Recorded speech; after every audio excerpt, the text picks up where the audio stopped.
Lewis Mumford was essentially the thinker that continued from Patrick Geddes.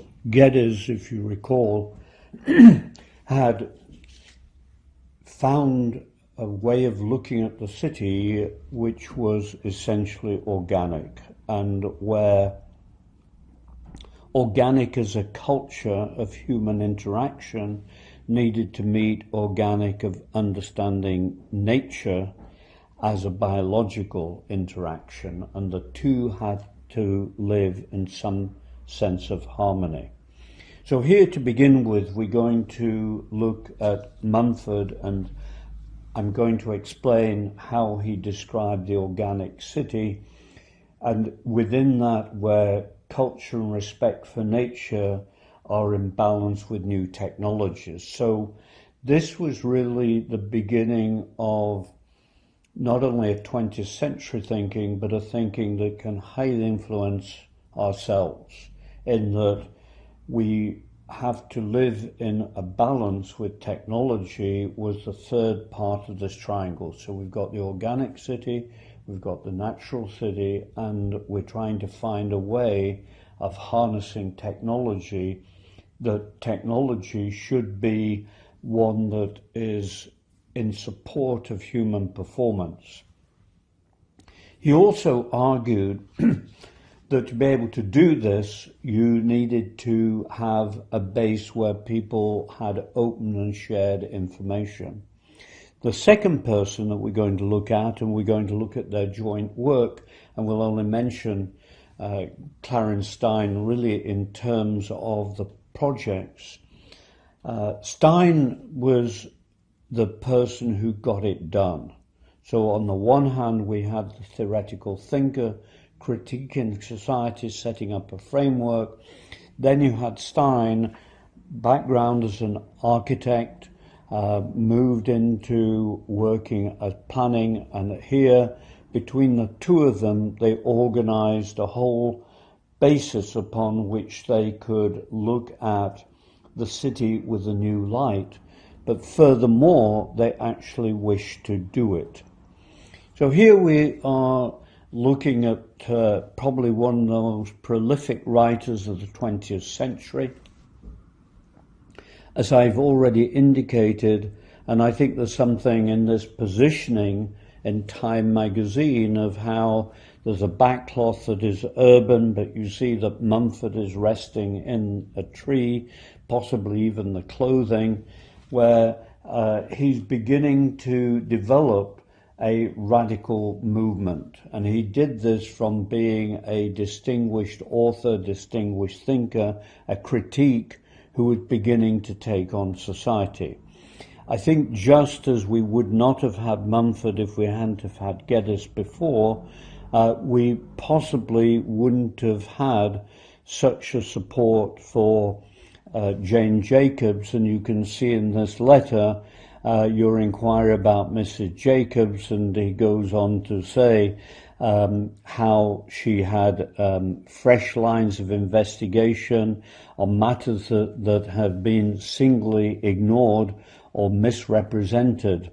And he goes on to say, I have naturally followed her writings since and find no reason to modify my first favourable impression. Quite the contrary. She's written me at some length about the nature of her proposed investigation, and I regard her purpose as important and her competence to carry it through indispensable. All the more so because I'm confident that her results will challenge a good deal of current practice. You will look far before you find a more worthy applicant to this field. So here we've got radical people who are taking on an advocacy role in the city. And I think this is a very important point, that this is not just a commentary on the city, this is not keeping the status quo, this is looking at the American city through a critical eye. So here is giving part of the background of Mumford. You will come across his very interesting works on the history of the city and how cities evolved and the importance and significance of cities over time.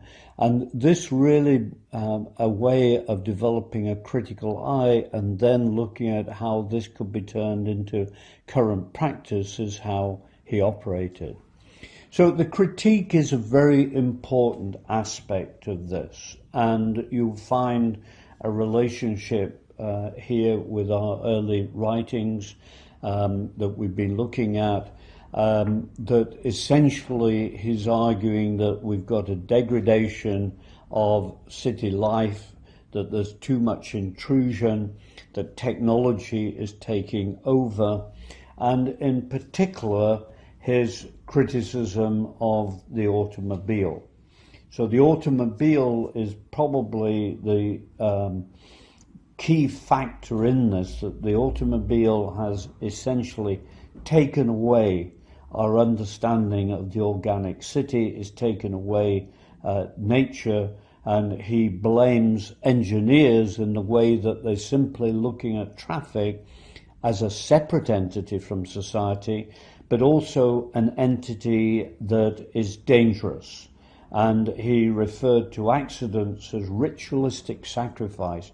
So here's a very early writer who's talking about how dangerous the automobile can be, particularly in terms of living in the city. So here now to the proposition that was made, and I would consider it still to be highly relevant today. Firstly, on the left, he's arguing that we've developed monotechnic mentalities. Put simply, we put everything in a box in terms of thinking, we put firewalls around the box, and that is seen as the answer. And you could say the same whether you talk about traffic engineering and the building of freeways in the city, which Jane Jacobs was famous for fighting against the invasion of freeways entering New York.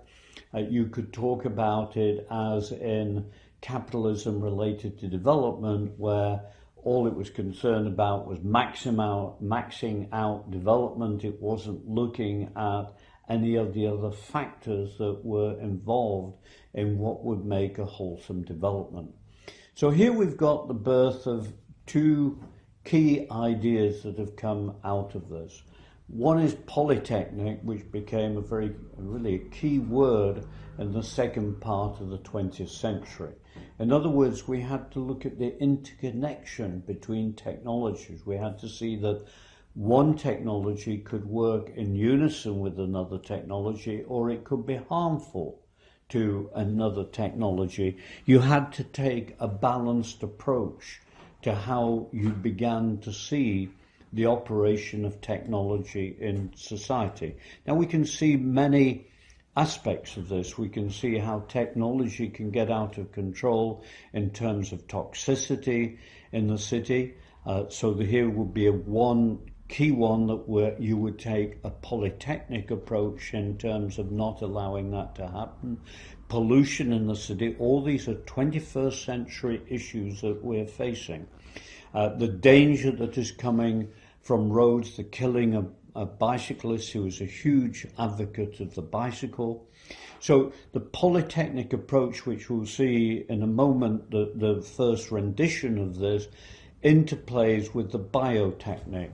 Now here you could say, even after all these years of Mumford's writing, we're only just on the fringe of understanding the biotechnic. The biotechnic clearly falls into many parts, but the first part could be understanding the danger that is caused by not working with nature, the cutting down of trees, which is still happening in cities, the eradication of natural foliage, of the greening of the city, the misunderstanding about the role of food related to cities, the role of the city in sitting within a field of nature, of how we understand river courses, and of course biotechnic is a key to understanding that we've got to make tremendous alteration in terms of addressing global warming and the rising of sea levels, as well as storm turbulence and the impact that this is having on the organic city. So here we move back from the biotechnic to the polytechnic and seeing how there could be technical solutions. So we're looking increasingly, for example, one that would be a mix between the two is the scheme of West 8 to create a whole series of artificial reefs in the outer banks of New York as a way of protecting New York from sea surges. We could argue that the development of sea defense barriers, a way that those could also be generating electricity and so on. So in looking at this, you can begin to now construct this in a slightly different way. So here we've got if we look at the vertical part, it's saying we're going to work with nature from the very local out to the level of the region, so that it's operating with nature at every possible level. And you can see how this relates directly to our previous readings of Frederick Law Olmsted and the key principles that Olmsted laid out about bringing nature into the city, of protecting nature in the adjacency to the city. And so what we would see here, for example, you could very easily see this chart as Mumford beginning to imply a food production come mobility revolution if you saw this vertical chart. Then if we take the horizontal one, he's not a strong believer in the idea that you would solve this by creating new wonder cities with massive investment and a sort of totalitarian approach. His belief is one of reform.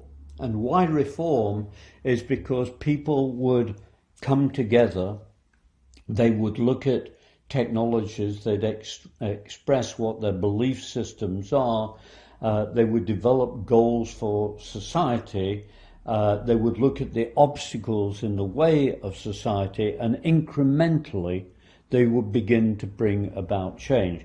Now, a classic way of looking at this and really indicating how correct this thesis was a huge emphasis that he placed upon the walking environment, and we're going to see this coming up with Clarence Stein in a moment, the walking environment, the bicycle environment, and the transit environment. These three together had to be the way that we incrementally reform the city. And of course, this goes hand in glove with the idea that the city is being reformed through the inclusion of the thoughts about nature and seeing the city as an organism throughout anything from the lifestyle of a child through to how to green the city and reduce the heat sink effect in the city.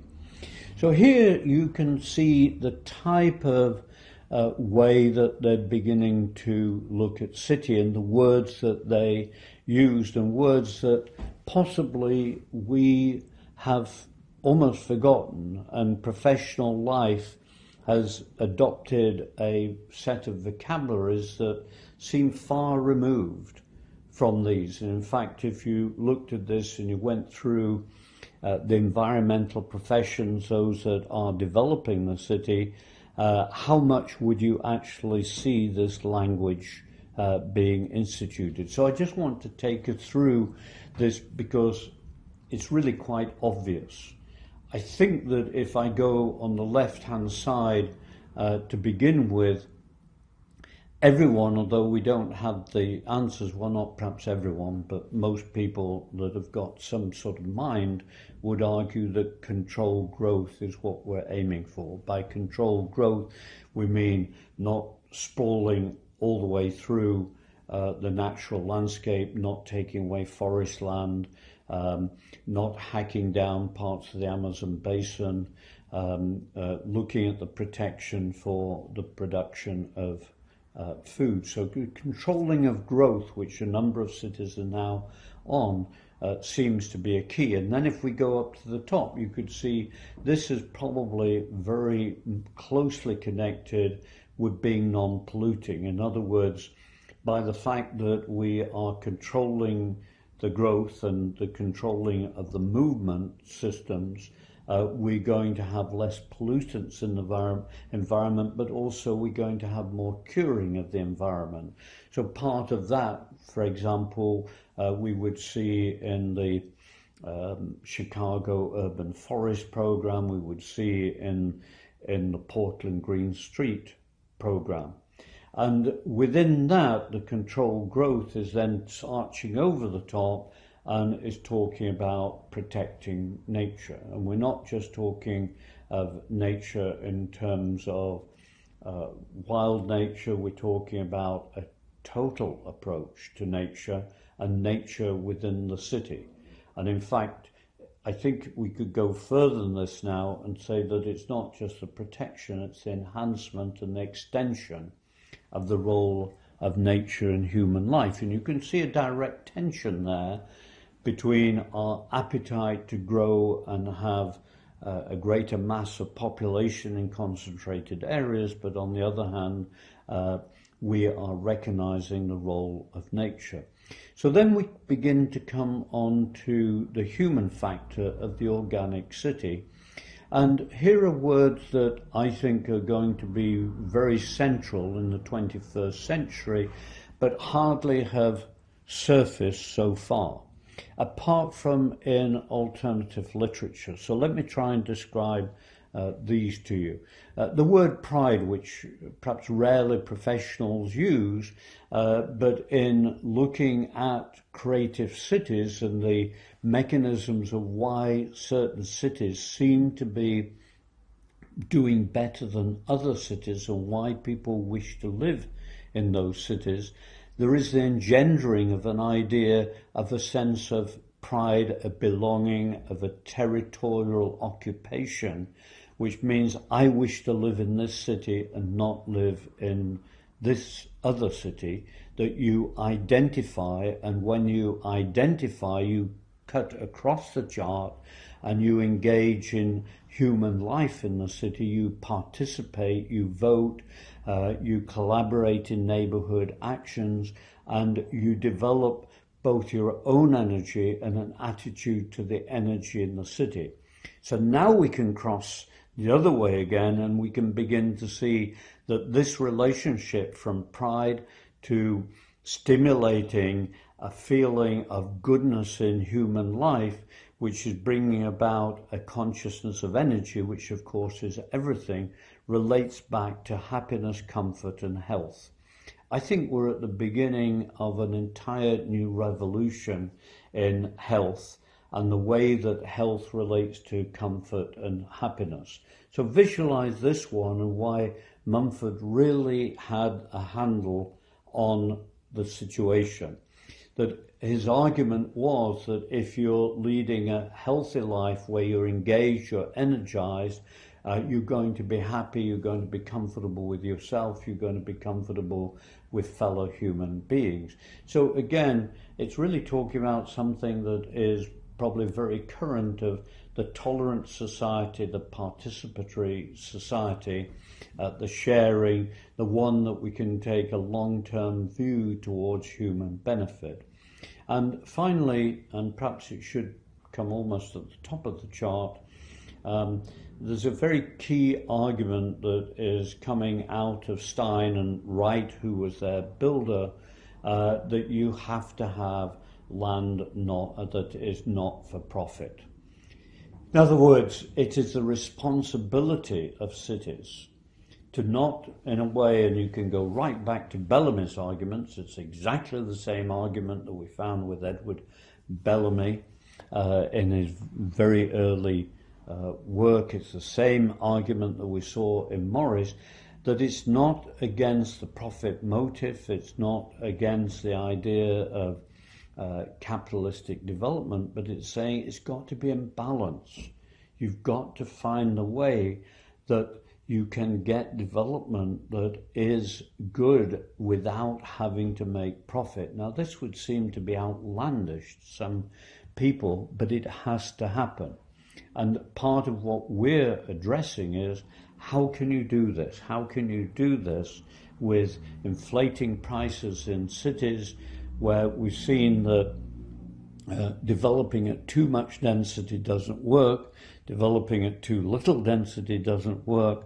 How do we find land that is there not for profit?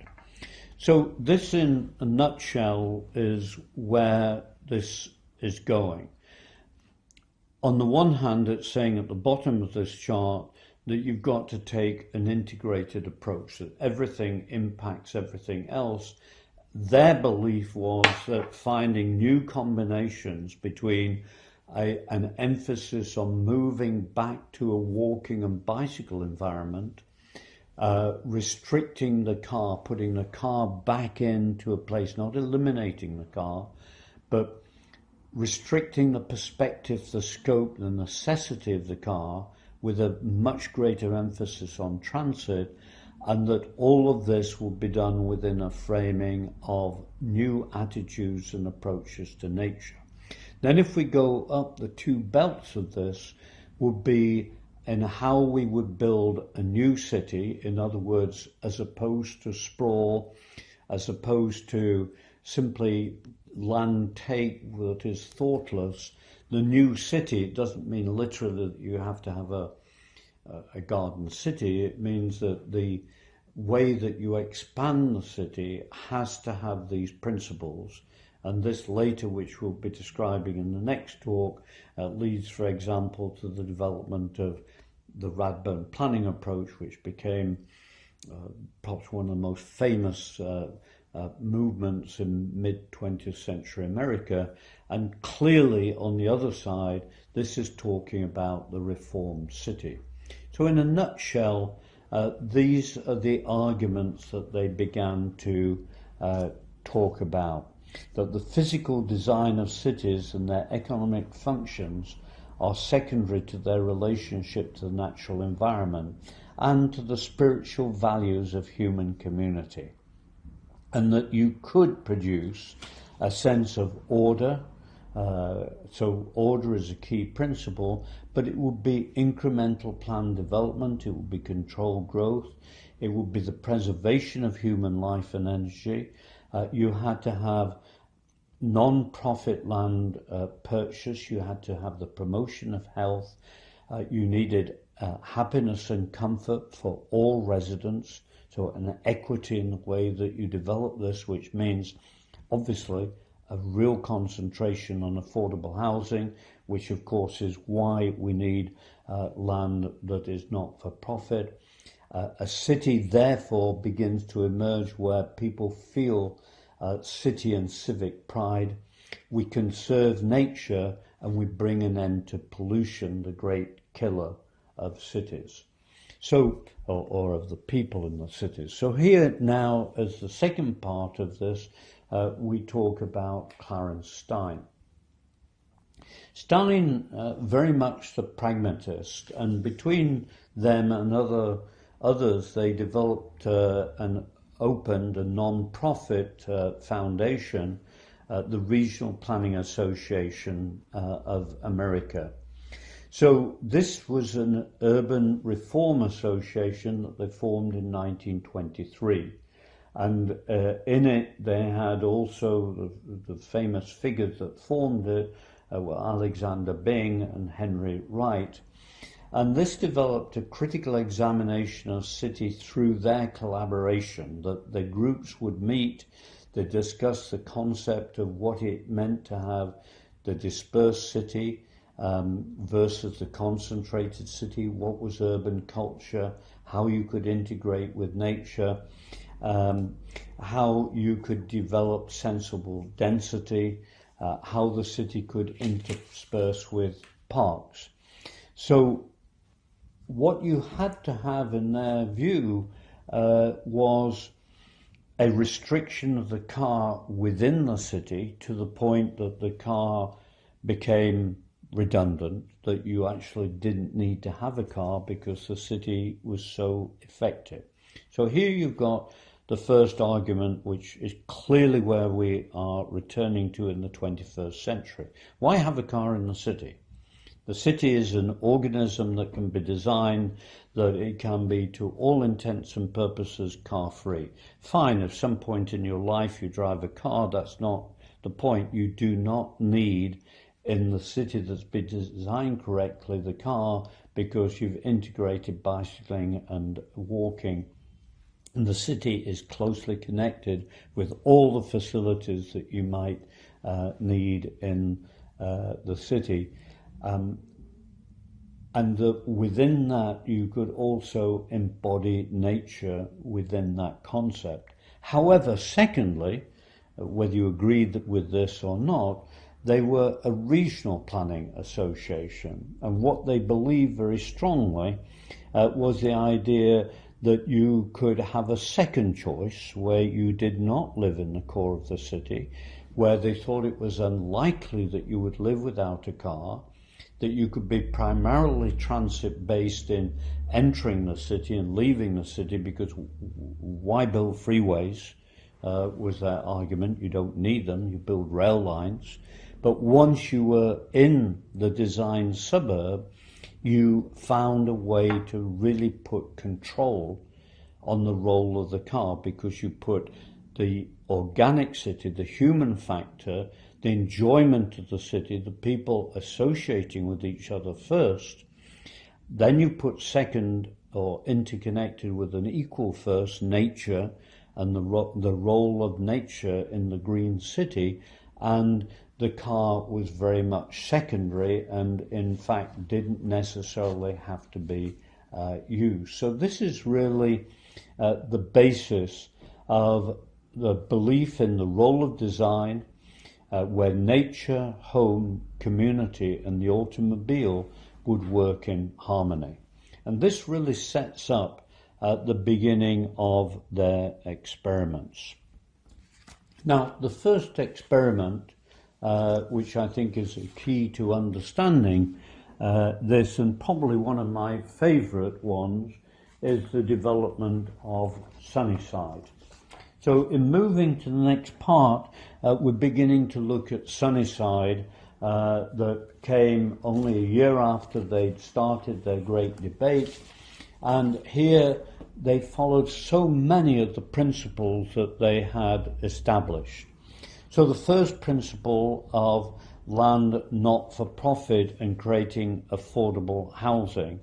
What did they go for? They went for redundant rail sidings. They went for looking at wasteland in Queens that was readily accessible to the core of New York, but did not have high value, and that they could write down the costs very easily and create a non-for-profit housing approach. So when they found this area, and so here we are looking at the very beginnings of this, they began to see 2 or 3 opportunities. And here is the clue of them simply starting with the Sunnyside Association in the borough of Queens, where they were aiming to get the lowest cost housing they could. And on this land they actually ended up building, I think it was 1,546 houses as part of this development. They were developing 77 acres, so it's really quite a big central city scheme. You can see the surrounding area, which is part of the New York block layout, so it's highly orthogonal of the area that this is going into. And it also had the benefit of an adjacent station, in that everything in the scheme is within 15 minutes of Manhattan's 42nd Street station. So here you've got a key idea, that you've got the affordable land, you're using land that was redundant. So possibly a 21st century argument is that we're constantly having to look at form industrial land, maybe underused land, it might even be toxic land, it might be unappealing land, and we've got to find a way that we can repurpose that land. A big thing with this was how they began to promote this. They had to promote a type of utopia. They had to show that this was worthwhile and above board, and by including people. So in other words, you can see you can help build the future. Garden Cities of America. Join the City Housing Corporation. Become a member. So it's implying a cooperative approach, but it's also giving some sense of an image of what the city pride could be. When you look at this, which is perhaps not the fanciest of diagrams, but you do see something where people would say, you mean I could actually live in that quality of housing and be so close to being in the core of New York, and look at the emphasis on green space and trees. So this may not on the face of it appear to be the most conducive slide, but I think it's the absolute key to it.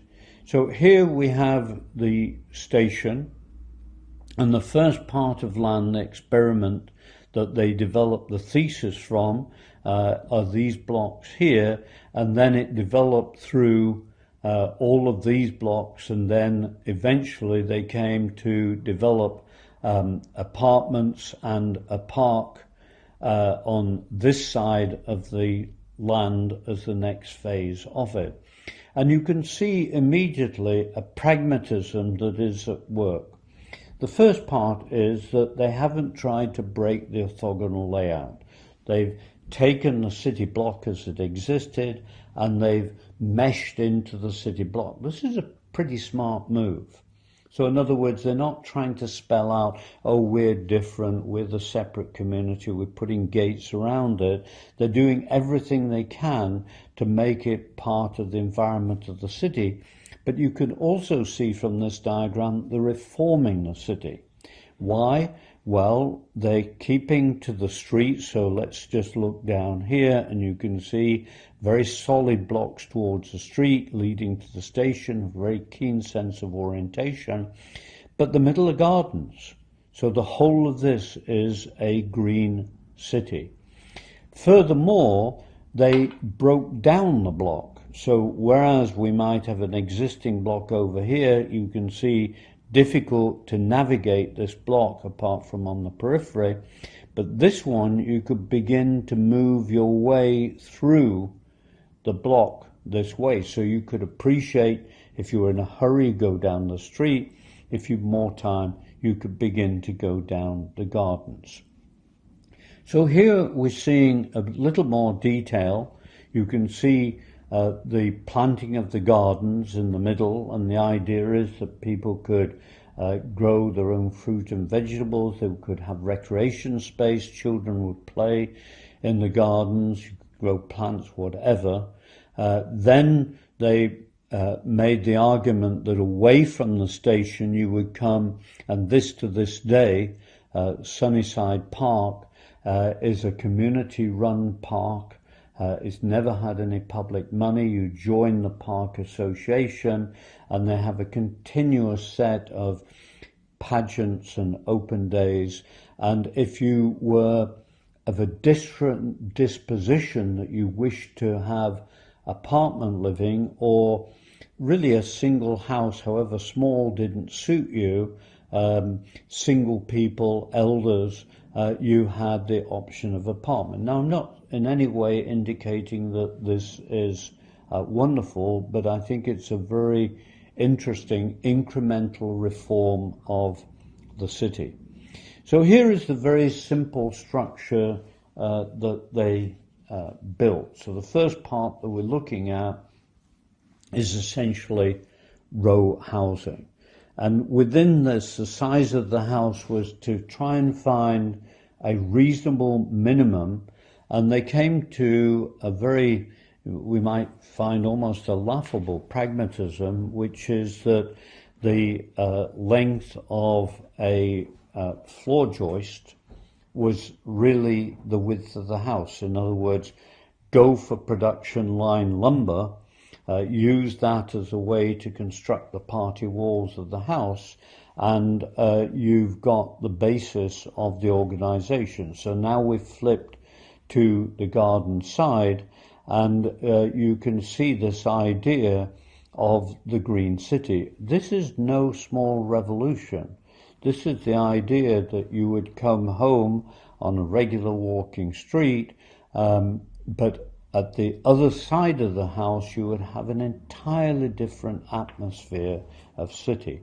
So let's just go back one, and you can begin to see that also, doesn't show very well here, but you would have also dotted within this certain community buildings, which we'll come on to in a moment.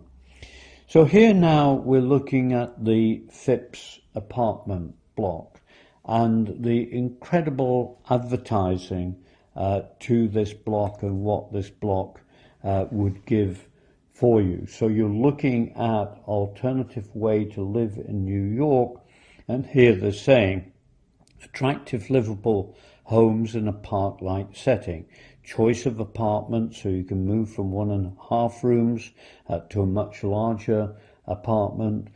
You've got this huge interior park garden, which is a very different way of looking at it, that there would be a very clearly defined entry to it, that it really catered for every need of the family. So you had a place where you could leave pushchairs, you had communal rooms, you had outside decks where you could get fresh air, sound insulation, radio aerial outlets. You can see this feeling of a human approach, not just a developer approach to the way that it would operate. And so here you've got a very bold block in terms of Fitz Garden Apartments, but the idea that you could still have a human scale and that you could develop a very affordable means of living in the city. When we look a little further at this, so we're looking, if you just go back one, you can see this very bold entry, and then it's scaled down a little, but it had some taller blocks as well. And without going into too much detail with this, you can look it up for yourself. But if you're beginning to see how this is smarter than most 21st century developments, look at how many sense of orientation you've got. You're going to be able to capture the sun. So no apartment could be without the sun. No apartment could be without natural breezes. The summer in New York can get very dank and humid, and so the idea that you encourage through breezes, the idea that, which is shown in many places here, that you actually had outside decks built into it. You can see these decks that you would have, in a sense, an outdoor garden. So this idea of respect of the entry that is broken down in scale to a scale where you would meet your neighbours in the entry hall, you could chat about children and the sharing and the walk to school, but you weren't on long corridors. The corridor was seen as absolutely to be avoided, because partly the corridor meant that one side of the block probably would not have a good orientation, but by bringing the corridors up in cores, you could always have, if you see these, you've always got a two-way orientation, and you could begin to get a very wholesome place for long-term living in the city. So these early postcards are perhaps not the most exciting, but again, thinking about New York in the 1920s, my guess is that this would be quite a call to get on the train and go and check this out. And as it developed, I'd say it's rather austere in many respects, but it has a very great garden atmosphere. So now back to the row housing and looking at this in greater detail. Here again, just to emphasize, This, as we're breaking down now at the scale of the block, every house has a defined entry that relates to the street, a very important principle in laying out urban housing. People have an address. People know how to find you because it's just a very simple layout. But also within this, you had the community centre, so you could walk through gardens, so you could navigate through, and you could come to joint meetings. There would be all sorts of community events in this. So the idea is that it was a total community within itself, but at the same time, it wasn't in any way disengaged from the city. So you, in looking at this, begin to realize that this was a really strong living experiment, to the extent that Lewis Mumford went and lived here for 11 years. So this was not somebody doing housing for somebody else. So Mumford wrote, we contrive to live in an environment where space, sunlight, order, colour, these essential ingredients for either life or art, were constantly present. And so here you've got, I think, one of the very great ideas of the minimal house, the livable house, still there, still working. And what are the downturns of this? The only one that I found, which I think is an issue, is, and maybe it's just a phase in the evolution of the place, having such a large amount of communal gardens, there's a tendency of somebody saying, oh, just let this be my garden, can't I have a bigger backyard, why do we have this? So you could get a breakdown of participation, but possibly it's waiting for its time because it's a built-in reserve. In other words, you don't have to look after all these gardens. They could be working now with somebody who is actually growing vegetables. There's a whole movement of sharing your yard so that it can be in agricultural production. So you could see that this could become a very productive part of the city. Quite differently is the argument for the outer city and this diagram of Radburn. So here we've come on to case study number 2. Some have argued, partly because I think there's always been perhaps more emphasis on moving out of the city, particularly in the second part of the 20th century, than living and occupying the core of the city. This principle, which became the name of the place, which is Radburn, also became a key design and planning principle. So it argued a different way that we would address suburbia, both in density, in the role of the automobile, in our relationship to nature.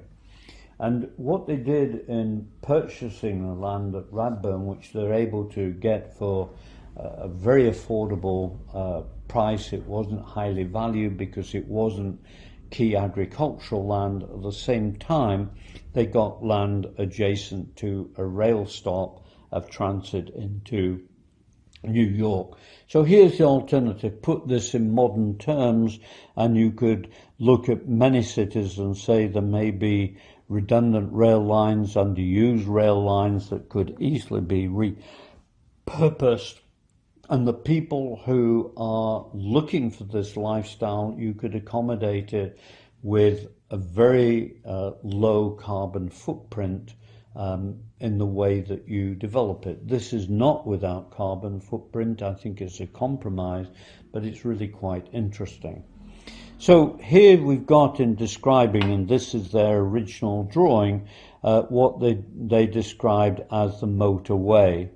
And so the motorway is coming in and it's creating a street which is the end of the role of the automobile from the point of view of everyday living. So it's a type of yin-yang life. You've got the two sides of the house. This is the side that is accepting the fact that everybody would have one vehicle. So this was the rule in it. They couldn't see the point of why you would have any more, particularly as this is partly commuter land. So you would have, and to begin with, you didn't even need to build a garage. You could simply have a space, and then you could build a garage court, or you could even add on top of the garage, and you would build there the kitchen related to this entry. So it became the thing of the kitchen having one role, which was perhaps more gregarious, a sense of entry, a contact with the world. And then, so here's the kitchen and this, then you move to the other side of the house, and the living room is onto the landscape way. So this is an entire pedestrian and separated environment. The car cannot get into any part of this other life. This was the revolution in America. Entire safety on this side of the house. Now, this diagram has been criticized, and probably straight away you'll latch onto this because you could say, well, wait a minute, isn't this fairly attractive piece of life? And yes, it was. The kids liked this because it was a nice hard surface. But then, does it matter? Because the car is now down to a very, very controlled speed when you move into this area. So here you see in greater detail the garage, the kitchen, the dining, the living room, a very modest house. This, again, the aim is that it's very much affordable housing, but they're showing in great detail how this can be constructed. The other beauty with this is it was constructed in units, so you could have one builder build all of this, and then people would move in as a unit, and then you build the next, and you build the next. So as this now began to move into the landscape, it began to change identity a little. So we were looking at this. So here you've got this unit. Here is the motorway that is coming through into the unit. You see it time and time again of moving into these cul-de-sacs here. And then you have the green space, and you could navigate the green space without needing to go on the roads.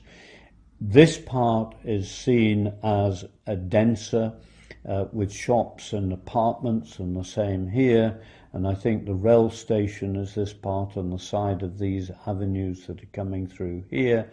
All the riverbed and its flooding area are protected. So this was the first part that they built in this scheme. Now, this is their original drawing. And again, just going back here, you can see the motor court that's coming in. Then you pick up the bike and walking trail, and this is taking you through. So let's just come to this point, and you're actually going under the road. The road humps over with a bridge, so you could navigate this entire park space without interruption. So here we are nicely on the park side of it. When it was first built, you can see it's almost treeless, really rather forlorn. But here's the promoting. Radburn, safe for children, very nice, very modest houses. So we're going to come back to William Stern again, and he's going to, in his rather romantic mood, take us through this idea of. The introduction of the automobile made the suburban dream available to more people than ever before. The car liberated the suburb from the narrow Metropolitan Railroad corridor. Radburn, 10 miles outside of New York, was designed in 1927 as a town for the motor age. Clarence Stein and Henry Wright proposed to turn the plan of the traditional suburban village inside out.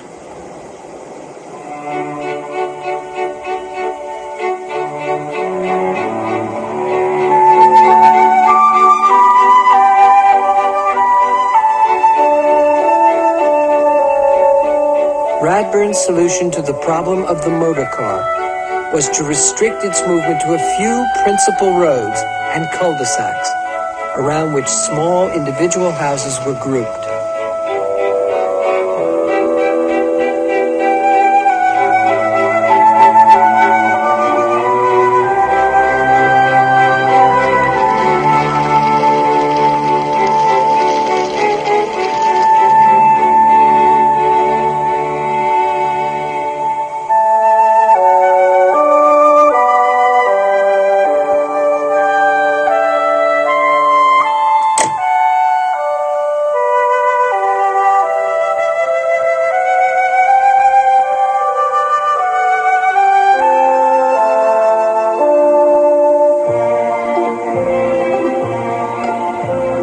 Radburn's houses turn their backs on the street. They face paths where the only traffic is that of children's bicycles.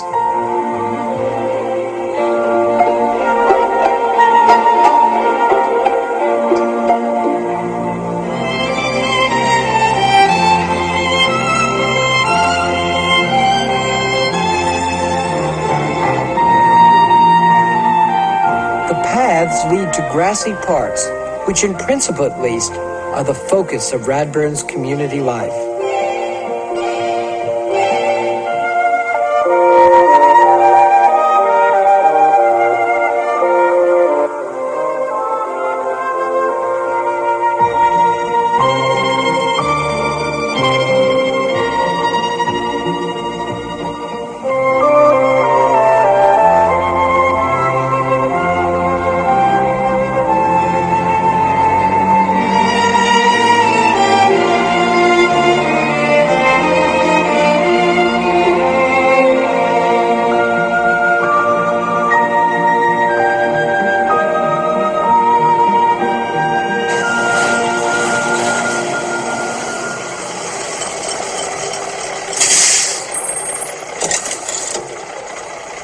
The cul-de-sacs were planned as little more than service alleys, but contrary to the plan, they serve as front yards and backyards.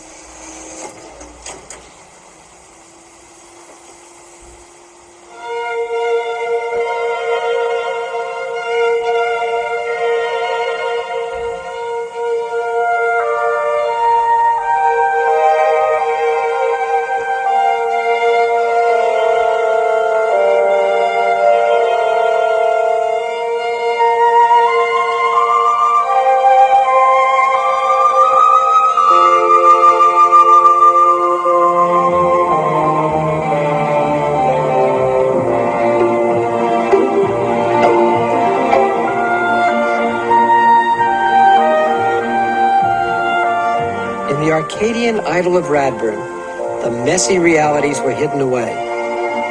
Children on their way to school never had to cross the street.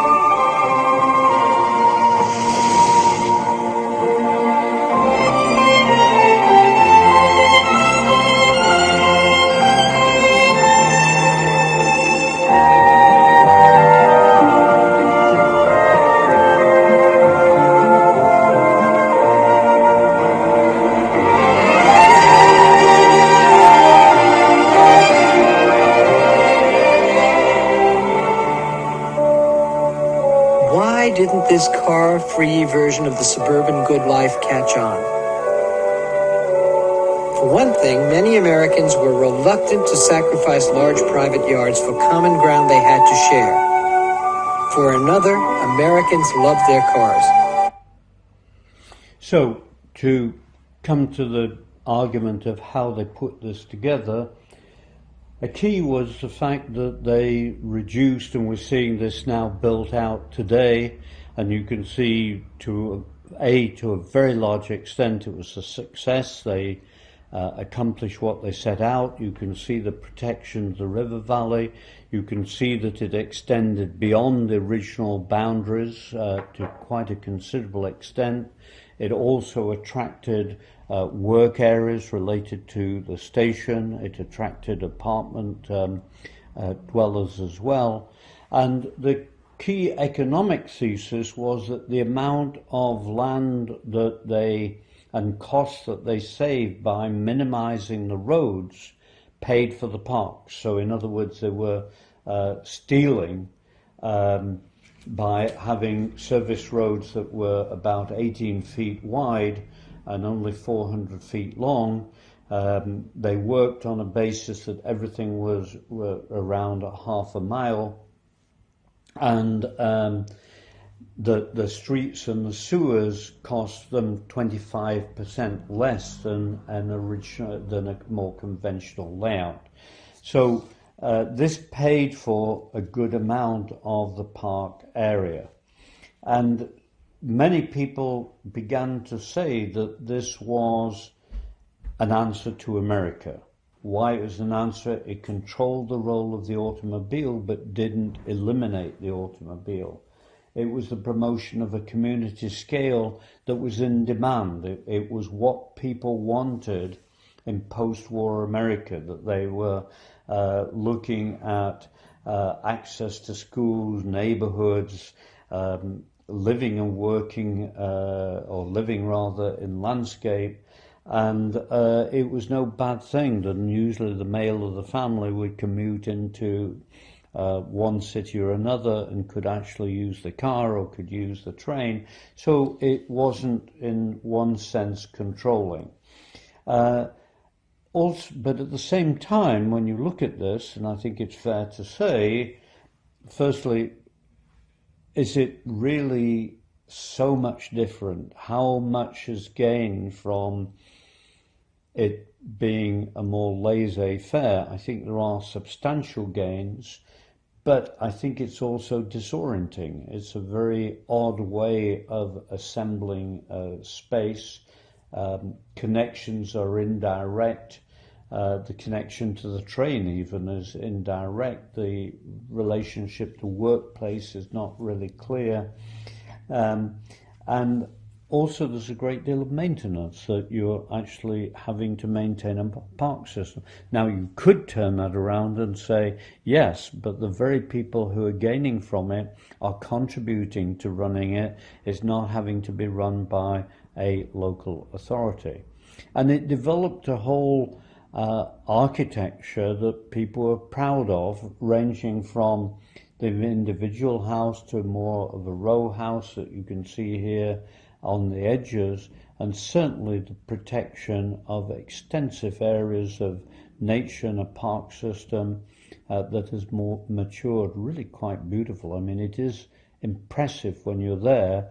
And the same theme, so you're looking, if you look at these two bottom plates, here is the house and you can see the small garage court with very different houses either side of it. But to the right of that, you're seeing very much apartments, but with a very similar theme to how they developed. The third example, now moving to 1930, was building in Pittsburgh, in an idea that they recognized that one of the most vulnerable groups in the city was the single woman. And they thought that there was a real need for women who were central to the development of the workplace in the center of Pittsburgh. And they helped develop a charity, the Bull Foundation, which took hold of 45 or 46 acres to develop again a model housing scheme. Now, how this works is, let me just go back one. The main road is to the left, to the north in this. That has a regular bus service into the center of the city. It's only a few minutes into the core of the city. And here the emphasis on this sloping land is one of developing a row housing, a very affordable row housing, most of it without automobiles, but the automobiles are now placed in garage courts.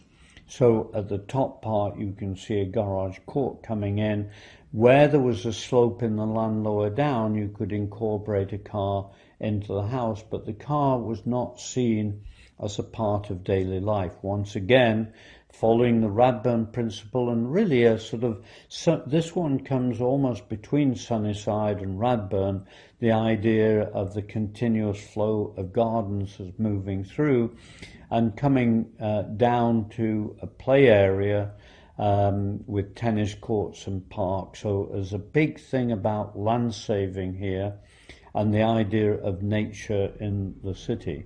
So here I've produced a diagram. I've turned this around, which is probably the right orientation now, with the main access road at the top, and here are all the things that you're getting out of this, a sort of emphasis on outdoor life and being able to live as a community with a super block. Roads are on the perimeter, pedestrians are separated from cars, houses face towards the gardens, and the park becomes the backbone. The houses are extremely simple. The diagram I'm producing, I think, is pretty basic, but I think it's accurate enough. So here you've got a woman who could live alone, entertain people, live and work in the core of the city, and it could go through to women sharing houses together, to families and child raising in the city. And in part, they didn't necessarily finish the house. They could leave basements that could be finished out later. But again, the whole emphasis on the idea of a very simple row house that could be constructed in a very affordable manner. So hopefully, maybe this won't work. I'm hoping that I could get a little bit of soundtrack here and we could see it, but I don't think it's going to click.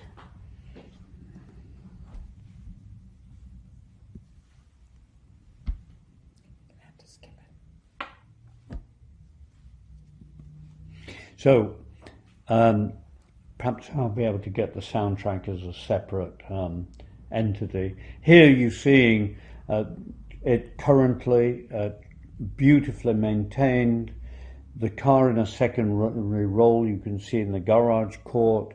A tremendous amount of community activity, still very much low income, very beautifully maintained throughout. They all contribute to the maintenance of the place because the historic built-in equity that they've got has kept it as affordable housing because it's part of a non-profit foundation. So you live here for as long as you can and you pay into the foundation, so it's kept it as highly affordable housing. Why the land was affordable is that it's fairly steeply sloping.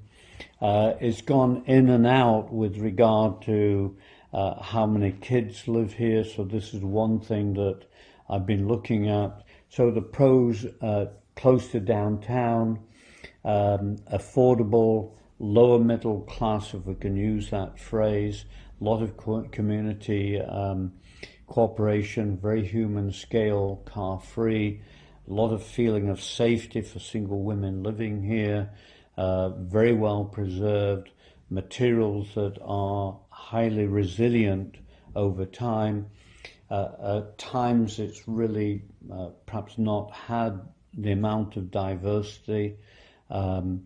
It is still pretty affordable, but perhaps slightly less. It maybe is looking for a little bit more personalization. One of the things they've argued over is that they don't want dogs because they love the gardens, but I think a lot of people fighting back. And could it be at slightly greater density? But I think of one of the things of trying to get quite a lot of accommodation in a garden in the centre of the city. This is really quite a successful scheme. Here we're at the lower part, which does have the opportunity of a garage in the city. So the final example is Baldwin Hills Village in Los Angeles again. Remember the sprawl of Los Angeles, and this was trying to find an alternative to the development of Los Angeles by the building of Baldwin Hills Village in 1941. Think very much of the time. They were looking for a variation of the Radburn principle. They wanted separation of pedestrians from the roads. They wanted to keep the car on the outside, the community on the inside. They wished people to use transit, which was unusual at that time in LA, but there's very good transit close to this. So they left the transit in garage courts separated from the housing. So here we have downtown LA, the view that you look out from here, and here's this little example of Baldwin Hills, which when you look at it is really quite strange, isn't it? So the transit is only a block away. You can see in this layout again the same Radburn type principle, but the difference is that the garage court is separated from the housing. So the garage court is its own entity. It also happens to be the place where people save money by having the washrooms there, so the washing machines for washing your clothes, and that became a meeting place. But then these gardens string all the way through the core of it. So here you are with original photographs for the garage court with automobiles that we all, in a sense, recognize, and you can see that the housing is separate from this. And again, looking very much for a modern house. Here is an apartment, largely these are apartments, so there are also homes as houses, but an apartment in a garden, and very, very popular place of people wanting to live in this 80-acre site. This probably has become one of the most interesting, diverse neighborhoods in America. It became very much an experiment of how people could live in an area that was highly affordable in an apartment and have a very healthy life, and where you have people of different ethnicity living close together. And so you could see these way that they're promoting the area, the way that they see themselves, I think is in many ways very exciting. So here again you've got Clarence Stein at work, very much coming out of the idea of the Garden City and the super block and so on. Here is one of their original drawings with the garage courts, and here's a diagram where I think I'm explaining it a little better. So you can see the loops coming in are the garage courts, but every house fingers into the green space and the parks as you go through it. And again, from a certain viewpoint, highly successful. A green city, lawns, gardens, 1,600 trees planted. I think this shows it particularly well. So you're looking in, if you look from the north where it says street, you're coming into the garage court. In my view, not a very handsome place, probably a place of car talk, but very much left out of the body politic of everyday life. And then you walk along carrying your groceries and you go in through your back door, and then you lead through. This is an apartment, so you're perhaps going upstairs, which has the advantage of looking out into these very fine gardens, and they finger into the main garden space. So here are a series of 4 examples coming out of, I think, this very interesting work that's looking at the modern row house, the removal of roads, keeping affordability, living with nature, that I think in itself became revolutionary in America, and very much looking for a new architecture in America. So here I'm trying to capture the spirit of what it's there and like to live there now. This feeling of this apartment that is out of the bustle and the craziness of LA, and you come into this little oasis. You've got the admin building, the community clubhouse, the children's centre, the playgrounds, the tennis courts. So here is the rather dated, pretty deco community building. It's now listed as a national registry of historic buildings. It's still got only about a third that's owner occupied with it, a very low vacancy rate, a very appealing place to live.